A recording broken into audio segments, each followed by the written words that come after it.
Hello बच्चों, क्या हाल चाल, कैसे हैं आप लोग? अच्छे हैं तो अच्छे रहिए, स्वस्थ रहिए, पढ़ते रहिए। आइए स्टार्ट करते हैं। आज का जो हमारा सब्जेक्ट है वो है हमारा बिजनेस ऑर्गेनाइजेशन पेपर 2। और पेपर 2 का आपका लेक्चर होगा ये सेकंड, क्योंकि पहले लेक्चर में 100 MCQ जा चुका है और सेकंड लेक्चर में भी 100 MCQ है। ठीक है, तो जल्दी से तैयार हो जाइए और इसे ध्यान से पढ़िएगा, क्योंकि ये आप लेक्चर आपके लिए काफ़ी इम्पोर्टेंट होने वाला है। ठीक है, 200 MCQ हो जाएगा एक पेपर में, सफिशिएंट है। काफ़ी पढ़ लीजिएगा इसको अच्छी से, ठीक ना, बार बार रिवाइज कर लीजिएगा। और एक चीज़ और, ये जो 100 MCQ है डिफरेंट डिफरेंट बुक्स में से कुछ कलेक्शन करके आपको ये MCQ लाया गया है, बनाया गया है। इसके आंसर के संबंध में हमने अपनी पूर्ण जानकारी के हिसाब से सही आंसर दिया है। फिर भी आपको किसी क्वेश्चन पे डाउट लगता है तो आप अपने बुक से उसे अच्छे तरीके से रीड कर लें, उसे मैच कर लें। ठीक है, आइए स्टार्ट करते हैं। लेकिन एक चीज़ और भी कहना चाह रहे हैं कि भाई जो भी इस वीडियो को देख रहे हैं तो कम से कम अपने फ्रेंडों में ज़रूर शेयर कर दीजिएगा। तो जल्दी से शेयर कर दीजिए ताकि अब स्टार्ट करें हम। ठीक है, देखिएगा, सबसे फर्स्ट क्वेश्चन हमारा दे रहा है कि कारखाना विन्यास का उद्देश्य क्या है। कारखाना विन्यास, या इसको अभिन्यास भी कहा जाता है, इसका उद्देश्य क्या है? इसका उद्देश्य है न्यूनतम संचालन लागत, उच्च गुणवत्ता के माल का उत्पादन, संचालन कुशलता को बढ़ावा, उपयुक्त सभी।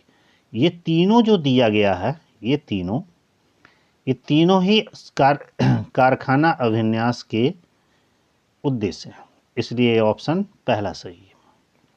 अगला है, सही ढंग से संचालित कारखाना विन्यास का परिणाम होता। मतलब हम कारखाना विन्यास को सही ढंग से संचालित करते हैं तो इसका रिजल्ट क्या होता है?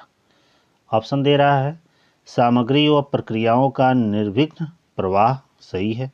सामग्री का अवांछित आगे पीछे करने या यात्रा को घटाकर समय की बर्बादी को रोकना, ये भी सही है। कर्मियों की कार्यकुशलता व संतुष्टि को बढ़ाना, ये भी सही है। तो इसलिए ऑप्शन इसका डी सही होगा। ठीक है, आगे बढ़ते हैं। अगला हमारा थर्ड क्वेश्चन कह रहा है कि क्या नियोजित कारखाना विन्यास से निम्नलिखित उद्देश्य प्राप्त हो जाते हैं। मैंने पूछ रहा है कि क्या कारखाना मैंने एक सिस्टमेटिक ढंग से प्लान किया गया कारखाना अभिन्यास से निम्न उद्देश्य पूर्ण हो जाते हैं या प्राप्त हो जाते हैं। क्या क्या है? सामग्री का इधर उधर घूमने की बजाय सीधा प्रवाह होता है, बिल्कुल कारखाना विन्यास से होता है। स्थल का लंब रूप व क्षैतिज रूप से प्रभावी उपयोग होता है, बिल्कुल मैंने उस जगह का सही ढंग से उपयोग होता है। पुनर्स्थापना करने पर न्यूनतम व्यय होता है, सही भी है। उपयुक्त सभी सही, ऑप्शन तीनों। अगला है, कारखाना विन्यास पर प्रभाव डालने वाले तत्व क्या हैं। मतलब कारखाना विन्यास पर क्या प्रभाव डालने वाले हैं तत्व हैं, एलिमेंट्स हैं। उपयोग का प्रकार व उत्पादन प्रक्रिया, उत्पादन का मूल्य, उत्पादन का प्रकार, उपयुक्त सभी। तो सही ऑप्शन उपयुक्त सभी है। ठीक है, अगला बढ़ते हैं। क्वेश्चन क्या है हमारा, थोड़ा सा और इसको जूम कर दें। अगला हमारा क्वेश्चन दे रहा है कि कारखाना विन्यास में ऐसी व्यवस्था है जिसमें मशीनें उस क्रम में लगाई जाती है जिस क्रम में उत्पादन में प्रयोग होना है, उस विन्यास को कहते हैं। उस विन्यास को क्या कहा जाता है? उत्पादन विन्यास, प्रक्रिया विन्यास, ABC दोनों, इनमें से कोई नहीं। तो पांचवे का ऑप्शन है उत्पादन विन्यास। ठीक है, अगला है कि ऐसा कारखाना विन्यास जिसमें संचालन के अनुसार एक प्रकार की मशीनें एक ही विभाग में रखी जाती हैं तो उसे क्या कहते हैं? क्या कहते हैं? प्रक्रिया विन्यास, उत्पादन विन्यास, दोनों, इनमें से कोई नहीं। तो सही ऑप्शन इसमें होगा आपका प्रक्रिया विन्यास। ठीक ना, क्योंकि मशीनें एक ही विभाग में रखी जाती है, सिस्टमेटिक ढंग से उसका यूज किया जाता है। अगला सातवां क्वेश्चन हमारा कह रहा है कि थोड़ा सा और स्क्रॉल कर दें, ऊपर हो जाए, कि कुशल कारखाना विन्यास से प्रबंधक निम्नलिखित में से किस उद्देश्य को पूरा करते हैं। मतलब एक अच्छे कारखाना विन्यास से प्रबंधक किस उद्देश्य को पूरा करते हैं? दिया गया है, उत्पादन करने के सक्रिय स्थान से प्रवाह में रुकावट न्यूनतम करने के लिए, उत्पादन में विलंबों को कम करने के लिए, कारखाने की भौतिक सुरक्षा के लिए, उपयुक्त सभी। तो सही ऑप्शन है इसमें 7 का डी, उपयुक्त सभी। ये सारे उद्देश्य कारखाना विन्यास से पूरे किए जाते हैं। अगला इम्पोर्टेंट क्वेश्चन देखिएगा, ये अक्सर आता है। अल्फ्रेड वेबर का जन्म स्थान है, अर्थात जो वेबर महोदय हैं इनका जन्म स्थान कहाँ हुआ था? तो जर्मनी में हुआ था। वेबर ने औद्योगिक स्थानीकरण के कारणों को भागों में बांटा। वेबर ने औद्योगिक स्थानीकरण के कितने कारणों या कितने पार्ट में बांटा है? ठीक है, तो इसका सही ऑप्शन है कि इसने 2 पार्ट में बांटा। अगला है, थोड़ा सा और बढ़ाए ऊपर। अगला क्वेश्चन है 10 नंबर क्वेश्चन है। मेरठ में चीनी उद्योग के स्थानीकरण का प्रमुख कारण क्या है? मेरठ में चीनी उद्योग का स्थानीकरण है, इसके पीछे रीजन क्या है? इसके पीछे एक ही रीजन है कि कच्चा माल बड़ा आसानी से मिल जाता है वहाँ। अगला है, अलीगढ़ में ताला उद्योग के स्थानीकरण का प्राथमिक कारण क्या है? अलीगढ़ ताले के लिए मशहूर है, लेकिन इसका स्थानीकरण के मेन माने प्राइमरी जो हमारा रीजन है वो आखिर क्या है? तो इसके लिए भी सबसे बेस्ट रीजन है सरकार की कुशल नीति है, अच्छी नीति। अगला है, सार्जेंट फ्लोरेंस का औद्योगिक स्थानीकरण का सिद्धांत आधारित है। सार्जेंट फ्लोरेंस का औद्योगिक स्थानीकरण का सिद्धांत किस सिस्टम पर आधारित है? निगमन प्रणाली, आगमन प्रणाली, परंपरागत प्रणाली, वैज्ञानिक प्रणाली? तो सही ऑप्शन है आगमन प्रणाली पर। ठीक है, ऑप्शन बी सही था। अगला क्वेश्चन है 13 नंबर, संयंत्र अभिन्यास एक प्रक्रिया है। संयंत्र अभिन्यास किस प्रकार की प्रक्रिया भाई? यह निरंतर गतिशील चलने वाली प्रक्रिया है, ऑप्शन सी। उत्पादन की दृष्टि से उत्पादन की कितनी विधियां हैं? उत्पादन की दृष्टि से उत्पादन की कुल 3 विधियां होती है, ऑप्शन सी सही है। बढ़ते हैं आगे। 15 नंबर क्वेश्चन में हमारा कह रहा है, अभिन्यास की प्रणाली किस सिद्धांत पर आधारित है? जो अभिन्यास है, लेआउट है, इसका यह सिस्टम किस सिद्धांत पर आधारित है? अनुरक्षण, मिश्रित, विशिष्टीकरण? तो सही ऑप्शन इसमें आपको दिख रहा है विशिष्टीकरण के सिद्धांत पर आधारित है। वेबर सिद्धांत है, एक्स जो वेबर है, अल्फ्रेड वेबर है, अल्फ्रेड वेबर का सिद्धांत किस सिस्टम पर आधारित है? निगमात्मक सिद्धांत पर या प्रणाली पर। अगला है, लोहा और कोयला उदाहरण है। लोहा और कोयला किस चीज के उदाहरण है? तो बता दें शुद्ध सामग्री के उदाहरण है, ऑप्शन सी सही था। 18 नंबर क्वेश्चन में कह रहा है कि संयंत्र अभिन्यास एक प्रक्रिया है, तो जानते ही हैं निरंतर और गतिशील चलने वाली प्रक्रिया है, ऑप्शन सी सही होगा। संयंत्र अभिन्यास के उद्देश्य के अनुसार क्रियमाण कर्म की मात्रा को कम करता है, ठीक ना। संयंत्र अभिन्यास के उद्देश्य के अनुसार क्रियमाण कर्म की मात्रा को कम करता है। क्या कम करता है? न्यूनतम, अधिकतम, सर्वोत्तम में से कोई नहीं, तो सही ऑप्शन है न्यूनतम करने का कार्य करता है। अगला, उत्पादन की दृष्टि से उत्पादन की कितनी विधियां हैं? ये तो अभी पढ़े हैं, अभी रिपीटेड क्वेश्चन भी कुछ आ रहा है, तो ये कौन सा ऑप्शन होगा? 3। ये ध्यान दीजिएगा, मैंने सी ऑप्शन सही है। कुछ क्वेश्चन रिपीट भी हो जाएंगे, टाइपिंग में एक ही क्वेश्चन बार बार आ जा रहा है, लेकिन आ जा रहा है तो ध्यान माइंड मत करिएगा, क्योंकि बार बार आ जा रहा है तो और क्लियर हो जाएगा आपको। आगे बढ़ते हैं। अभिन्यास की प्रणाली किस सिद्धांत पर आधारित है? अभिन्यास की प्रणाली किस सिद्धांत पर आधारित है? विशिष्टीकरण के सिद्धांत। ये भी पीछे क्वेश्चन था, लेकिन थोड़ा सा उसमें से चेंज था। आगे बढ़ते हैं, क्योंकि एक ही क्वेश्चन कई तरीके से भी पूछा जा सकता है, तो इस बेस पे बनाया गया है, ठीक ना, उसे ध्यान से रीड करिए। अभिन्यास की योजना बड़े बड़े भागों को अभिन्यास की योजना बड़े बड़े भागों को निर्माण करने के लिए उपयुक्त है। क्या है? मिश्रित, कार्यात्मक, स्थिर रेखा? क्या हो सकती है? तो स्थिर होती है, ऑप्शन सी सही है। युक्तिकरण से संबंधित है। युक्तिकरण से इसमें बताइए क्या संबंधित है? केवल विनिर्माण के तकनीकी पहलू, केवल कचरे का उन्मूलन, केवल पूंजी की कम आवश्यकता, उपयुक्त सभी? तो सही ऑप्शन है उपयुक्त सभी। अगला है, युक्तिकरण का सबसे खराब खतरा है। युक्तिकरण का सबसे खराब खतरा क्या होता है? निर्णय में देरी, बेरोजगारी का निर्माण, अधिक सरकारी हस्तक्षेप, एकाधिकार का निर्माण? तो सही ऑप्शन है अधिक सरकारी हस्तक्षेप युक्तिकरण का सबसे बड़ा खतरा है। आगे बढ़ते हैं। 25 नंबर क्वेश्चन में कह रहा है कि निम्नलिखित में से कौन युक्तिकरण का पहलू नहीं है? इसमें से पूछा जा रहा है कि इसमें से कौन युक्तिकरण का पहलू नहीं है, तकनीकी पहलू, कानूनी पहलू, संगठनात्मक पहलू, सामाजिक पहलू? जल्दी से बताइए ऑप्शन। सामाजिक पहलू। अगला है औद्योगिक पुनर्गठन की एक विधि के रूप में, औद्योगिक पुनर्गठन की एक विधि के रूप में युक्तिकरण किस देश में शुरू किया? बताइए, औद्योगिक पुनर्गठन की विधि के रूप में युक्तिकरण किस कंट्री में शुरू किया गया था? Germany, Japan, USA, UK? जल्दी से बताइए। तो जर्मनी में शुरू किया गया था, तो ऑप्शन ए सही है। निम्नलिखित में से कौन स्वचालन का लाभ नहीं है? देखिए, निम्न में से कौन स्वचालन का लाभ नहीं है, माने ऑटोमेटिक सिस्टम का? तो इसमें से सबसे पहले ही दे रहा है, बेहतर जो सुरक्षा है ये स्वचालन का लाभ नहीं है। वो अच्छा वर्क करेगा, गुणवत्ता में सुधार करेगा, सही इन्फॉर्मेशन देगा, लेकिन सिक्योरिटी के बारे में 100% ये सही नहीं है। अगला है उत्पादक संघ की जन्मभूमि है। उत्पादक संघ की जन्मभूमि कहाँ है भाई? जर्मनी में। प्रन्यास की जन्मभूमि है, प्रन्यास माने ट्रस्ट, ट्रस्ट की जन्मभूमि कहाँ है?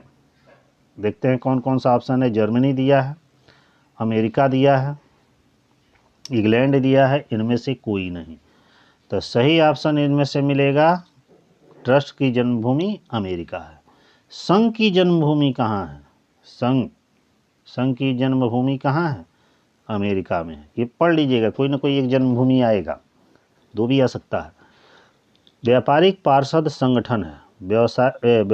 व्यापारिक पार्षद किस प्रकार का संगठन है? तो आपसे बता दें, अलाभकारी संगठन है। ठीक है, आगे बढ़ते हैं 32 नंबर पे। अनौपचारिक संगठन स्थापित होते हैं। अनौपचारिक संगठन किस टाइप से स्थापित होते हैं? नैतिकता के आधार पर। ये ऑप्शन सही है। विवेकीकरण का जन्म स्थान है। विवेकीकरण का जन्म स्थान भारत में स्टार्ट हुआ था भाई, नहीं सॉरी, विवेकीकरण का जन्म स्थान आपका अमेरिका में शुरू हुआ था। ठीक है, अगला क्वेश्चन है, विवेकीकरण में उत्पादकता और उत्पादन दोनों होती है। विवेकीकरण में उत्पादन और उत्पादकता दोनों होती है, क्या होती है? वृद्धि होती है। तो ऑप्शन बी सही है। आगे बढ़ते हैं। 35 नंबर क्वेश्चन कह रहा है कि वैज्ञानिक प्रबंध की तुलना में विवेकीकरण है। वैज्ञानिक प्रबंध की तुलना में विवेकीकरण क्या है? अधिक व्यापक है। अगला है, स्वामियों का दृष्टिकोण विवेकीकरण के प्रति है। स्वामियों का दृष्टिकोण विवेकीकरण के प्रति है, क्या है? सहानुभूति पूर्वक है। ठीक है, आगे बढ़ते हैं कि भारत के उद्योगों के लिए विवेकीकरण है। भारत के उद्योगों के लिए विवेकीकरण क्या है? आवश्यक है। विवेकीकरण में सामाजिक पहलू है। विवेकीकरण में सामाजिक पहलू क्या होते हैं? निहित है। अगला क्वेश्चन है 39 नंबर। विवेकीकरण में शुरू में विवेकीकरण का कारण है। जब शुरू में विवेकीकरण के क्या कारण है? तो शुरू में विवेकीकरण का सबसे मुख्य कारण है बेरोजगारी की दर जो होती है वो बढ़ती है। ठीक है, अगला 40 नंबर क्वेश्चन कह रहा है कि भारत सरकार की नीति विवेकीकरण के क्या है? भारत सरकार की जो पॉलिसी है विवेकीकरण के विरोध में है, पक्ष में है, निष्पक्ष में है, किस सब में है? तो विवेकीकरण के पक्ष में। ठीक है, अगला है, छोटे पैमाने की इकाइयों को किसके संदर्भ में मापा जाता है? तो छोटे पैमाने की इकाइयों को नियोजित पूंजी के संदर्भ में मापा जाता है। तो ऑप्शन ए सही है। अगला है, कौन सा क्षेत्र सबसे व्यापक है? पूछ रहा है कि फर्म, संयंत्र, उद्योग, कारखाना, इनमें से किसका क्षेत्र, एरिया जो होता है सबसे बड़ा है? तो आपसे बता दें, उद्योग का एरिया जो होता है काफ़ी बड़ा होता है। आगे 43 नंबर क्वेश्चन में कह रहा है कि तकनीकी बल सबसे महत्वपूर्ण है। तकनीकी बल सबसे महत्वपूर्ण किसमें है? तेल, रिफाइनरी, उर्वरक, लोहा, इस्पात, इनमें से सभी ऑप्शन सही होगा। ऑप्शन डी सही है। आगे बढ़ते हैं 44 नंबर क्वेश्चन पे कि व्यवसाय के आकार का अर्थ है। व्यवसाय के आकार का अर्थ होता है संयंत्र। ठीक ना। अगला क्वेश्चन है कि व्यावसायिक इकाई के आकार का माप किसके संदर्भ में व्यक्त किया जाता है? व्यावसायिक इकाई के आकार का माप किसके संदर्भ में व्यक्त किया जाता है? ध्यान दीजिएगा, नेटवर्थ, आउटपुट की मात्रा, पूंजी विनियोजित, उधार लिए गए ऋण के संबंध में। और 46 नंबर क्वेश्चन कह रहा है, प्रतिनिधि फर्म का प्रतिपादन किया था। प्रतिनिधि फर्म का प्रतिपादन किसने किया था भाई? प्रोफेसर मार्शल महोदय ने किया था। ठीक है। 47 नंबर क्वेश्चन कह रहा है कि श्रम गुणांक को किसके द्वारा मापा जाता है? श्रम गुणांक को किसके द्वारा मापा जाता है? श्रम है तो श्रम के आधार पर मापा जाएगा। तो देखिएगा इसमें ए ऑप्शन सही है, श्रम लागत और स्थानीय वजन के बीच अनुपात के आधार पर। 48 नंबर में कह रहा है स्थानीकरण का गुणांक किसके द्वारा प्रतिपादित किया गया? स्थानीकरण का गुणांक किसके द्वारा प्रतिपादित किया गया? तो याद रखिएगा सार्जेंट फ्लोरेंस के द्वारा प्रतिपादित किया गया। अगला है एक से अधिक स्थानीय गुणांक से क्या तात्पर्य है? जब एक से अधिक स्थानीय गुणांक होते हैं उसका तात्पर्य होता है ये केंद्रीकृत है। ठीक है। 50 नंबर क्वेश्चन में कह रहा है कि यदि स्थानीय गुणांक 1 से कम है तो किसी देश में उद्योग को स्थानीकृत किया जा सकता है। कैसे स्थानीकृत किया जाता है? विभिन्न स्थानों पर, डिफरेंट स्थानों पर किया जा सकता है। अगला है इष्टतम स्थानीकरण का मुख्य उद्देश्य है। इष्टतम स्थानीकरण का मुख्य उद्देश्य क्या है? कई ऑप्शन है, संतुलित विकास, और आगे देखते हैं क्या क्या ऑप्शन है। और आगे ऑप्शन दिया है न्यूनतम लागत पर उत्पादन का वितरण, उद्योगों के केंद्रीकरण को कम करना, उपयुक्त सभी। तो भाई इसमें तो ऑप्शन आपका बी दिख रहा है कि सही, न्यूनतम लागत पर उत्पादन और वितरण। 52 नंबर क्वेश्चन में कह रहा है कि वेबर का सिद्धांत है, अल्फ्रेड वेबर का सिद्धांत किस पर आधारित है? निगमात्मक पर। लोहा और कोयला किसके उदाहरण हैं? लोहा और कोयला शुद्ध सामग्री के उदाहरण हैं। ठीक है ना। आगे बढ़ते हैं। 54 नंबर क्वेश्चन में कह रहा है, देखिए इधर खिसक गया, 54 कहाँ गया भाई? हाँ 54 ही है। 54 नंबर क्वेश्चन कह रहा है कि वेबर के सिद्धांत के अनुसार स्थानीकरण का प्राथमिक कारण क्या है? वेबर के सिद्धांत के अनुसार स्थानीकरण का प्राथमिक रीजन क्या है? परिवहन और श्रम की लागत। ठीक है। वेबर के सिद्धांत के अनुसार स्थानीकरण स्थानीय भार का संबंध है। वेबर के सिद्धांत के अनुसार स्थानीय भार का किससे संबंध है? तो ऑप्शन दिया गया है श्रम लागत, सामग्री लागत, वजन ले जाने के लिए, इनमें से कोई नहीं। तो सही ऑप्शन इसमें है वजन ले जाने के लिए। संबंधित ढेर सारे कारक हैं। ठीक ना, संबंधित ढेर सारे कारक हैं। वो कौन कौन से कारक हैं भाई? बाहरी अर्थव्यवस्थाएं, आंतरिक अर्थव्यवस्थाएं, दोनों। तो सही ऑप्शन इसमें होगा दोनों। ठीक है। 57 नंबर क्वेश्चन में कह रहा है कि एक से अधिक अवस्थित गुणांक से अभिप्राय है। एक से अधिक अवस्थित गुणांक से क्या तात्पर्य है? केंद्रीकृत, विकेंद्रीकृत, अर्थात दोनों होगा। अगला 58 नंबर है कि व्यापार के आकार का अर्थ है। व्यापार के आकार का अर्थ होता है फर्म। ठीक ना, फर्म को ही व्यापार का आकार कहा जाता। 59 नंबर में है कि दायरे में सबसे व्यापक है। दायरे में सबसे व्यापक कौन है भाई? अभी बताए थे, एक पीछे आया था क्वेश्चन रिपोर्ट, उद्योग है। संतुलित फर्म की अवधारणा किसके द्वारा प्रतिपादित की गई? ये भी रिपीटेड क्वेश्चन है। संतुलित फर्म की अवधारणा किसके द्वारा की गई? मार्शल महोदय के द्वारा। ठीक है। एक व्यावसायिक इकाई का आकार जितना बड़ा होगा, कार्यशील पूंजी की आवश्यकता क्या होगी? उतने ही कम होगी। जितना ही व्यावसायिक आकार का दायरा बड़ा होगा, ये क्वेश्चन गलत दिख रहा है। ये एक व्यावसायिक आकार इकाई का आकार जितना बड़ा होगा, कार्यशील पूंजी की आवश्यकता उतने ही अधिक होगी भाई, कम नहीं होगी, बढ़ेगा, आवश्यकता बढ़ेगी। 62 नंबर में है निम्नलिखित में से कौन सा व्यवसाय के आकार को मापने का एक प्रभावी तरीका नहीं है?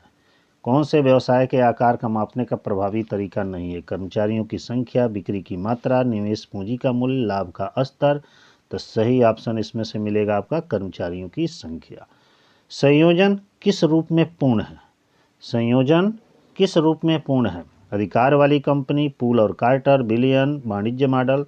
तो सही ऑप्शन है अधिकार वाली कंपनी। निम्नलिखित में से कौन सा संयोजन में पूल का एक प्रकार नहीं है?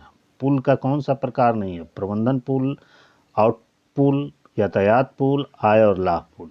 तो सही ऑप्शन 64 का क्या है आपका? डी, आय और लाभ पूल। ये नहीं है, बाकी ये सब तीनों है। ठीक ना। 65 नंबर का आ रहा है कि आंशिक संयोजन के रूप होते हैं। आंशिक संयोजन भाई कितने रूप में होते हैं?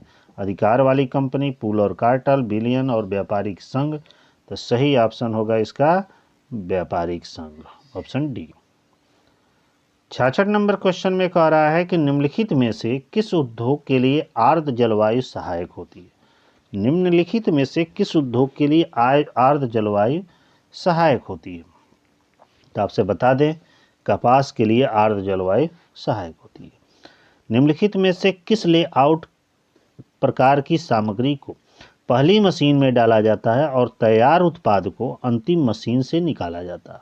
यह प्रोसेस क्या कहलाता है? उत्पाद लेआउट, प्रक्रिया लेआउट, निश्चित स्थिति लेआउट, इनमें से कोई नहीं। तो सही ऑप्शन इसमें से आपका है कि निश्चित स्थिति लेआउट। ठीक ना। ईंट और मिट्टी किसके उदाहरण हैं? ध्यान दीजिएगा, ईंट और मिट्टी शुद्ध सामग्री के उदाहरण हैं। 69 नंबर में कह रहा है सबसे तकनीकी बल महत्वपूर्ण है। सबसे तकनीकी बल महत्वपूर्ण किसका है? तेल, रिफाइनरी, उर्वरक, लोहा इस्पात सबका है भाई। इनमें से कौन से कारक उत्पादकता को प्रभावित करते हैं? इनमें से कौन से कारक हैं जो उत्पादकता को प्रभावित करते हैं? ठीक ना। तो इसमें से सही ऑप्शन है विधि और प्रौद्योगिकी, प्रबंध, कार्यकर्ता, सभी। तो सही ऑप्शन इसमें से आपको मिलेगा इनमें से सभी। और 71 नंबर क्वेश्चन का रहा है निम्नलिखित में से किसके कारण विलंब में कमी नहीं होती है? निम्नलिखित में से किसके कारण विलंब में कमी नहीं होती है? न्यूनतम सामग्री हैंडलैग, जगह की कमी, खराब काम, इनमें से कोई नहीं। तो सही ऑप्शन होगा न्यूनतम सामग्री हैंडलिंग। ठीक है, आगे बढ़ते हैं 72 नंबर की ओर। 72 नंबर में कह रहा है कि प्रक्रिया लेआउट को किस रूप में जाना जाता है? प्रक्रिया लेआउट को किस रूप में जाना जाता है? तो बता दें आपको, कार्यात्मक लेआउट जो होता है वही प्रक्रिया लेआउट कहलाता है। ठीक है। 73 नंबर में है निम्नलिखित में से कौन सा उत्पादन लेआउट का उपयोग करने का लाभ नहीं है? कह रहा है कि कई ठो नाम दिए गए हैं, इनमें से कौन सा उत्पादन लेआउट प्रयोग करने का लाभ नहीं है? तो 73 में दे रहा है न्यूनतम सामग्री हैंडलिंग लागत, न्यूनतम निरीक्षण आवश्यकता, विशेष पर्यवेक्षण की आवश्यकता, इनमें से कोई नहीं। तो सही ऑप्शन है इसमें से क्या है? ऑप्शन ए सही है हमारा, न्यूनतम सामग्री हैंडलिंग लागत। अगला कह रहा है एक साझेदारी संस्था का अस्तित्व होता है। एक साझेदारी संस्था का जो अस्तित्व होता है साझेदारों से पृथक नहीं होता है, अलग नहीं होता। अगला कह रहा है कि साझेदारी फर्म में साझेदारों के मध्य संबंध होता है। साझेदारी फर्म में साझेदारों के मध्य संबंध होता है। ठीक है, किस टाइप का संबंध होता है? साझेदारी फर्म में साझेदारों के मध्य संबंध होता है, वो प्रधान और एजेंट का संबंध होता है। ठीक है। 76 नंबर क्वेश्चन में कह रहा है कि एक साझेदार अपने हित का हस्तांतरण कर सकता है। एक साझेदार अपने हित का हस्तांतरण कर सकता है किसके द्वारा? सभी अन्य साझेदारों की सहमति के, माने अपने उसके जो भी साझेदार हैं उनकी सहमति से।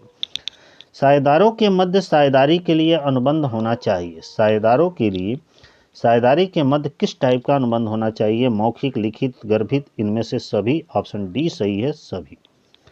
साझेदारी विलेख होना चाहिए। साझेदारी विलेख कैसा होना चाहिए भाई? लिखित होना चाहिए तो बेहतर मानिए, वैसे होना तो किसी भी तरह से हो सकता है। ठीक है। 78 नंबर क्वेश्चन का रहा है कि केवल फर्म के लाभों में सम्मिलित साझेदार को कहते हैं। माने एक ऐसा साझेदार जो केवल फर्म में लाभ के लिए शामिल होता है उसे क्या कहा जाता है? तो भाई उसे अव्यस्त साझेदार कहा जाता है, क्योंकि वही लाभ के लिए शामिल होता है। यह साझेदार जिसका फर्म से कोई लेना देना नहीं होता। माने वो कौन सा साझेदार है जिसका फर्म से कोई लेना देना नहीं होता? एक दिया है वास्तविक साझेदार, और देखते हैं क्या दिया है। एक दिया है अव्यस्त साझेदार, नामात्र का साझेदार, निष्क्रिय साझेदार। तो सही ऑप्शन इसका होगा नाम मात्र का जो साझेदार है, जो फर्म से उसको कोई लेना देना नहीं होता। 80 नंबर में है विशिष्ट प्रयोजन या उद्देश्य के लिए गठित साझेदारी क्या कहलाती है? विशिष्ट प्रयोजन और उद्देश्य के लिए जो साझेदारी गठित होती है उसे क्या कहा जाता है? उसे विशिष्ट साझेदारी कहा जाता है। 81 नंबर में कह रहा है कि वह साझेदारी जिसकी अवध निश्चित नहीं होती है तथा साझेदारों की इच्छा पर निर्भर करती है वो क्या कहलाती है? वो भी ऐच्छिक साझेदारी कहलाती है। आगे बढ़ते हैं। 82 में कह रहा है इसमें कि वह साझेदार जिसमें अभ्यस्त साझेदार का दायित्व सीमित होता है, माने वह कौन सी साझेदारी है जिसमें अभ्यस्त साझेदार के दायित्व सीमित होते हैं। ये देखिएगा, ये टाइपिंग में मिस्टेक है, ये सीमित नहीं है, असीमित साझेदारी है, ठीक ना। ये इसको अ बना लीजिएगा, ठीक ना। असीमित साझेदारी, सीमित साझेदारी, विशिष्ट साझेदारी, इनमें से कोई नहीं। मतलब इसका सही ऑप्शन होगा आपका ए, क्या है?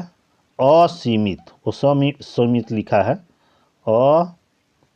असीमित, असीमित साझेदारी, ठीक ना। ये ऑप्शन ए सही है। निम्नलिखित में से कथन कौन सा सही है? ध्यान दीजिएगा। साझेदारी के विघटन से फर्म का विघटन हो जाता है, बिल्कुल गलत। साझेदारी का विघटन होने पर फर्म का विघटन होना जरूरी नहीं है, बिल्कुल सही है। फर्म के विघटन पर साझेदारी का विघटन होना जरूरी नहीं है, ये है, हो जाता है, गलत है। फर्म के विघटन पर सभी साझेदार का सहमत होना आवश्यक नहीं, ये भी गलत है। मतलब बी ऑप्शन इसका सही है।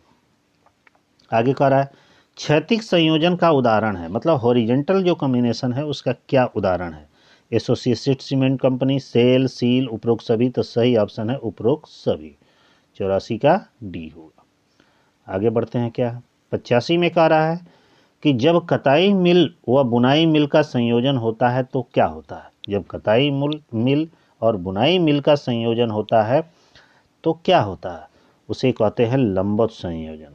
शीर्ष संयोजन को हो सकता है, जो शीर्ष संयोजन होता है वो दोनों टाइप का होता है, अग्रगामी संयोजन, अप्रतिगामी संयोजन, अर्थात उपयुक्त दोनों, ए और बी दोनों सही होगा। 87 नंबर क्वेश्चन में कह रहा है शीर्ष संयोजन के लाभ है। शीर्ष संयोजन के मुख्य लाभ क्या है भाई?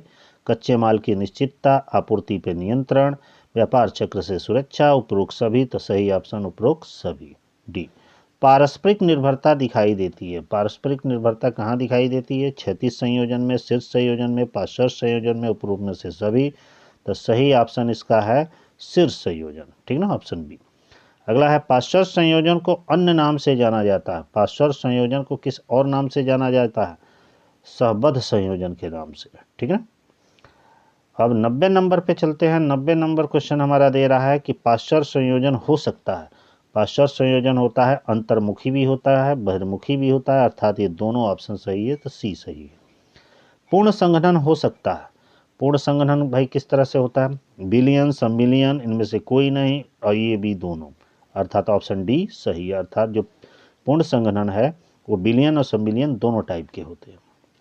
अगला है सामुदायिक हित के प्रकार हो सकते हैं। सामुदायिक जो हित है उसके प्रकार किस तरह के होते हैं? प्रबंधकीय एकीकरण, प्रशासनिक एकीकरण, वित्तीय एकीकरण, उपयुक्त तीनों।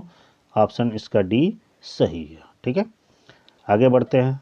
93 नंबर, इसमें कह रहा है प्रशासनिक एकीकरण स्थापित होता है। प्रशासनिक एकीकरण स्थापित होता है बहुसंख्यक संचालक प्रणाली में, संचालकों के गठजोड़ में, ए बी दोनों, इनमें से कोई नहीं। तो सही ऑप्शन है इसमें सी ऑप्शन, ए और बी दोनों।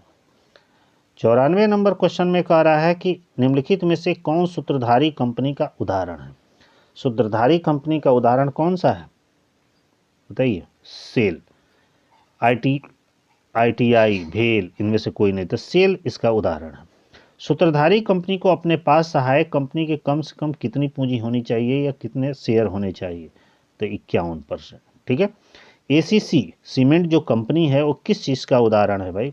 ACC सीमेंट जो कंपनी है वो कार्टेल का उदाहरण है, ठीक है।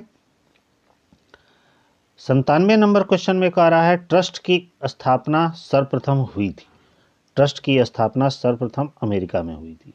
चैम्बर ऑफ कॉमर्स के उदाहरण हैं। चैम्बर ऑफ कॉमर्स के क्या उदाहरण है? सूत्रधारी कंपनी, परिषद, संघ और संगठन।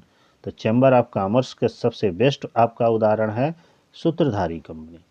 अगला है जब एक कताई मिल व बुनाई मिल का संयोजन होता है तो कौन क्या कहलाती है? जब कताई मिल और बुनाई मिल दोनों का संयोजन होता है तो उसे हम कहते हैं लंबवत संयोजन। ठीक है, आगे बढ़ते हैं 99 पे। इसमें कह रहा है शीर्ष संयोजन के लाभ हैं। शीर्ष संयोजन के क्या लाभ है? कच्चे माल की निश्चितता, आपूर्ति पर नियंत्रण, व्यापार चक्र से सुरक्षा, उपरोक्त सभी। तो सही ऑप्शन डी है। और लास्ट 100 नंबर क्वेश्चन हमारा कह रहा है कि पाश्चात्य संयोजन को अन्य नाम से भी जाना जाता है। पाश्चात्य संयोजन को किस नाम से जाना जाता है? सहबद्ध संयोजन। ये क्वेश्चन भी रिपीट, कुछ क्वेश्चन इसमें है, कम से कम 10 क्वेश्चन ऐसे हैं जो रिपीट हो गए हैं, लेकिन कोई बात नहीं, उसको दोबारा पढ़ लीजिएगा। ठीक है, तो इस तरह आप लोग का ये 100 MCQ का क्वेश्चन कंप्लीट हुआ। बिजनेस ऑर्गेनाइजेशन का केवल 2 ही लेक्चर जाएंगे, लेक्चर 1 और लेक्चर 2। बिजनेस ऑर्गेनाइजेशन वो भी पेपर 2 का। पेपर 1 जा चुका है और लेक्चर 1 इसका जा चुका है, लेक्चर 2 आज मैं भेज रहा हूं आपके पास। जो बच्चे फर्स्ट लेक्चर नहीं देखे हैं बिजनेस ऑर्गेनाइजेशन पेपर 2 का, तो वह उसका लिंक इस वीडियो के डिस्क्रिप्शन बॉक्स में होगा, वहां से भी आप देख सकते हैं। और एक बार और कहना चाहेंगे कि जो भी वीडियो हमारा देख रहे हैं तो उसे अपने फ्रेंडों में ज़रूर शेयर करें ताकि सभी अच्छे नंबर से पास हो।